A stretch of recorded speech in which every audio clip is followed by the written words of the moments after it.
दूसरा सुख के लिए कह रहे थे कि सुख जो है कैसे मिले, क्योंकि सुख की तरफ ही सब लोग दौड़ रहे हैं। सुख जो है और सुख के लिए दौड़ रहे हैं, और मुख्य जो चीज है कि सुख कहाँ से मिलेगा उसको नहीं पकड़ रहे।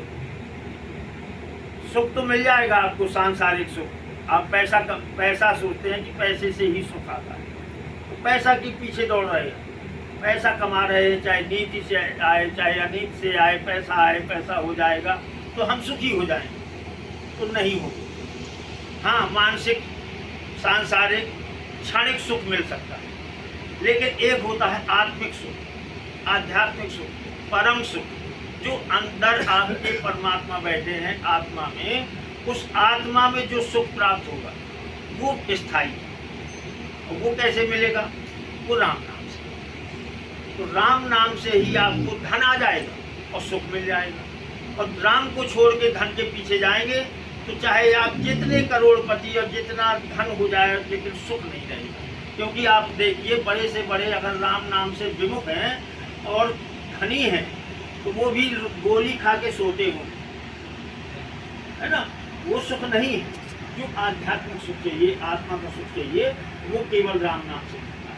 मैं तो ये कहता हूँ, आज के समय में कहते हैं कि पहला सुख जनरली है अपना, कि पहला सुख निरोगी काया, दूसरा सुख घर में हो माया, और तीसरा सुख सुरक्षिणी नारी, चौथा सुख सुत हो आज्ञाकारी।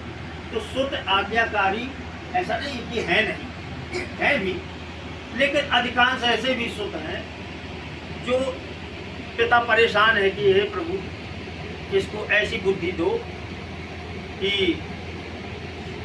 ये हमारी बात मानने लगे। और एक समय ऐसा था कि पिता प्रार्थना करते थे कि हे प्रभु पुत्र को ऐसी बुद्धि दो कि मेरी बात ना माने, पिता की बात ना माने, दशरथ जी के, कि ऐसी बुद्धि कर दो कि मेरी बात को ना माने।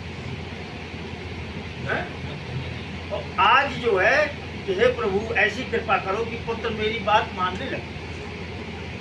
नहीं है, लेकिन वो पुत्रों के लिए है जो शायद अपने माता पिता को ना मानते हो, उनके लिए चाहे आप बाहर जाके घर मातृभूमि जन्मभूमि माता पिता को छोड़ के जितना पैसा कमा लें, लेकिन आप ध्यान रखें, जहाँ भी हैं ध्यान रखें कि आस्था माता पिता पर होना ही चाहिए।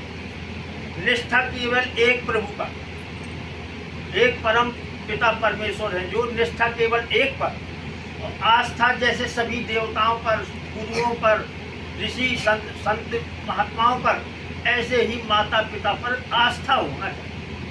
अगर आस्था बनी रहेगी तो आपके अंदर एक बात और होगी, अहंकार नहीं आएगी। और धन कमाओगे, गुरु के प्रति आस्था, माता पिता के प्रति आस्था, संतों के प्रति आस्था आपको गलत मार्ग पर नहीं ले जाएगी। और निष्ठा प्रभु पर है तो प्रभु की ऐसी कृपा रहेगी कि आपके अंदर अहंकार नहीं आ पाएगा। तो यदि सच्चा सुख चाहिए उनको भी, कि धन भी बना रहे और सुखी भी रहें, तो अब जहाँ भी रहें माता पिता पर आप आस्था रखिए, प्रभु पर निष्ठा रखिए। जो भी जिस प्रकार से आपको प्रभु का नाम मिला हो, जहाँ भी उसी नाम को आप जो है धारण करिए। इतना करेंगे तो आप सुखी रहेंगे, और नहीं तो निश्चित है कि बेड़ा चाहे जितना पैसा कमा लो, सुख नहीं प्राप्त कर पाओगे, और धन कोई स्थायी नहीं। और प्रभु के द्वारा कृपा से अगर सब कुछ है तो वो स्थायी भी है। परंपराएं, कुरीतियां जो हम पकड़े हैं, हमारा राम बढ़त धर्म कुछ समाज की कुरीतियों को भी मिटाने का एक प्रयास करता है, और सबको समझाने का, निवेदन करने का प्रयास करता है कि आज समाज में बहुत सी बुराइयां हैं। जैसे आप, एक कहानी है छोटी सी, एक अंधा अंधी दाम्पत्य जीवन बिता रहे थे। दोनों प्राणी थे घर में, और दोनों अंधे थे। अब पत्नी भोजन बना के तैयार करे, एक बिल्ली आए और पूरी रोटियां ले जाए और चली जाए। उसने बना के रख दी, तैयार हो गई, और रोटियां गायब। जब देखा स्वामी भोजन तो तैयार हो गया, लेकिन जब देखा तो पता नहीं कहाँ गया। ठीक है। तो उन्होंने सोचा ऐसा है कि दरवाजे से बिल्ली आ जाती है, तो दरवाजा पे ऐसा है तो मैं ड्यूटी दूंगा।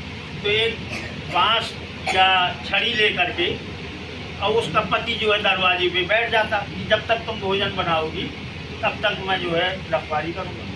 तो बांस से फटर फटर फटर जो है इस तरह से दरवाजे में वो करता रहता, क्योंकि दिखाई तो देता नहीं था। तो बिल्ली कुत्ता जो भी है कोई नहीं आती थी, क्योंकि वो छड़ी जो है चल रही थी डर की वजह से। अब उनको क्या पता कि ये अंधा है कि अंधी है, ठीक है। तो इस प्रकार से उनका भोजन सुरक्षित हो गया। अब आगे चल के संतान हुई।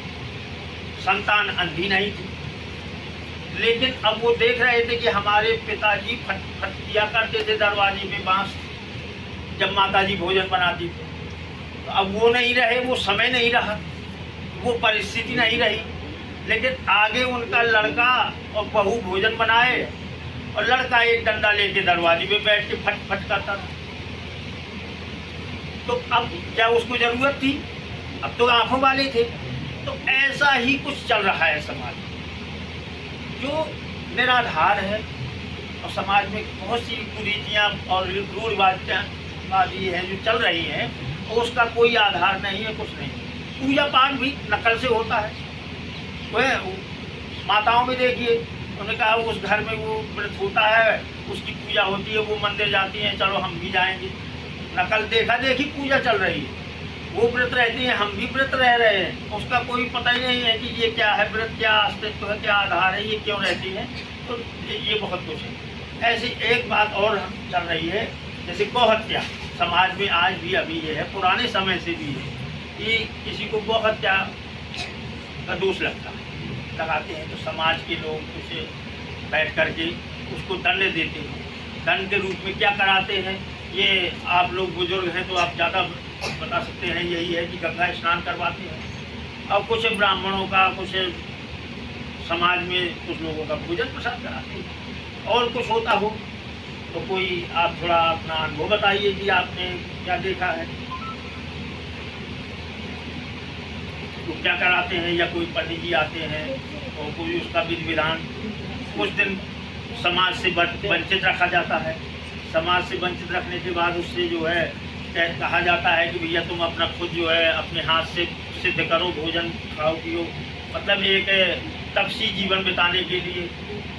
और क्या कहा जाता है, गंगा स्नान कराया जाता है, भोजन सबका कुछ दिनों का ये व्रत है, समझ लीजिए। इतना ही हमें जानकारी में है, इससे ज़्यादा कुछ हो तो थोड़ा आप बताइए। तो अब ये समझ आज के समय में पापों के लिए देखें तो पापों की तो कोई संख्या नहीं, इतने पाप हैं। और जो हम सब लोग पापी हैं। और गौ हत्या का पाप केवल गौ हत्या पर नहीं लागू होता, सभी जीवों पर गौ हत्या का ही दोष है।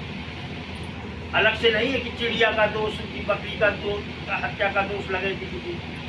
केवल गौ हत्या में वो सारे पाप आ जाते हैं जितने जीव आप के द्वारा मर जाते हैं, वो गौ हत्या में ही आते हैं। तो क्या गाय के अलावा और जीव जब मरते हैं तो क्या उनको ये प्रायश्चित करवाया जाता है? तो कोई नहीं हो, तब तो वो पापी बने रहे। और फिर सब लोग खूब खाते पीते हैं, समाज में सब हिले मिले। सबसे बड़ा पाप, वैसे महापापों में कुछ गिनती है पापों की, कि ब्रह्म हत्या। महापापों में छोटे पापों की तो कोई गिनती है, लेकिन महापापों में कुछ संतों ने, कुछ ब्राह्मणों ने, आचार्यों ने और ऋषि मुनियों ने शुरू से चला आ रहा है, तो कुछ पापों की श्रेणी बनाई है महापाप। ब्रह्म हत्या, उसमें मद्यपान माने शराब पीना, ये भी महापाप है। परस्त्री गमन, गौ या गुरु पत्नी, गुरु माता है जो कहलाती हैं, उनके साथ दुराचरण, ये भी महापाप में आता है। और वो भी है पापी, महापाप के भागीदार हैं कि जो ऐसे पापियों के संग आहार विहार करते हैं, रहते हैं, संग करते हैं, वो भी महापापी है। अब बताइए, आज के ज़माने में कोई पापों से बचा है? अब किसको आप जो है अपनी रीतियों से प्रायश्चित करवाएं। दूसरी बात, राम नाम की महिमा बताई गई कि जन्म जन्म के, करोड़ों जन्मों के और करोड़ों करोड़ों पाप अगर कोई करे और वो अगर राम नाम का जप करता है, प्रभु अपनी गलती अपने पाप स्वीकार करते। प्रायश्चित वो होता है जब गलती को अपने स्वीकार किया जाए। तो स्वीकार करने के बाद और यदि वो प्रभु की शरणागत हो जाता है, समर्पित हो जाता है कि प्रभु आप मुझे बचाइए, रक्षा कीजिए, ये भाव बन के राम राम जपता है, उसके सारे पाप कट जाते हैं, वो निष्पाप हो गया। अब उसको चाहे गंगा स्नान करवाइए और चाहे वो किसी को भोजन कराए या न कराए, असली उद्देश्य तो यही है कि पाप का प्रायश्चित हो। पाप का प्रायश्चित नहीं हो पाता और समाज में सब मिल जाते हैं, फिर हो गया ये लोग। तो अधूरी जड़ विहीन परंपरा है। उससे क्या कहना चाहिए, आप उससे कहिए 1 महीने का, 1 सप्ताह का, जितना भी हो सके अखंड राम नाम का जप करें, इसमें पाप कटेगी।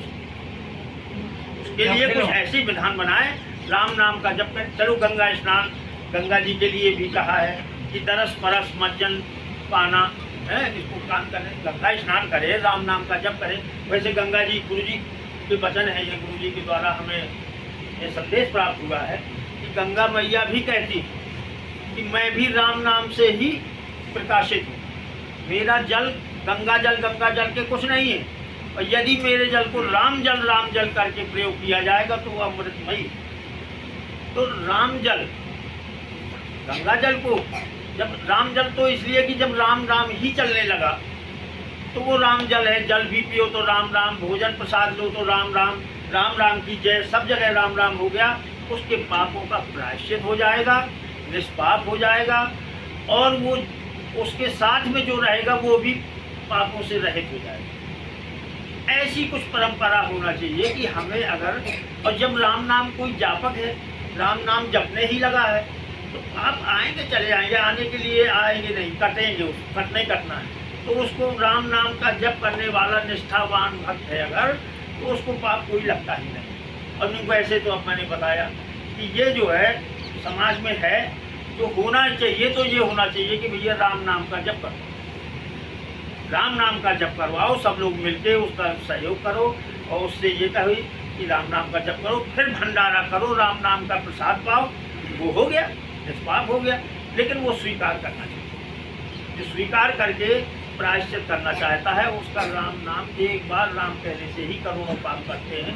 ये तो छोटे मोटे पाप हैं, ये कोई महापाप में भी नहीं रखा गया, और जो जाने अनजाने हो रहे हैं वो भी करते हैं। तो मैं, समय का अभाव है बहुत ज़्यादा, के लिए प्रभु कृपा होगी तो फिर आप लोगों के दर्शन होंगे, सेवा में उपस्थित होगा। तो राम राम की जय हो, राम राम की जय हो।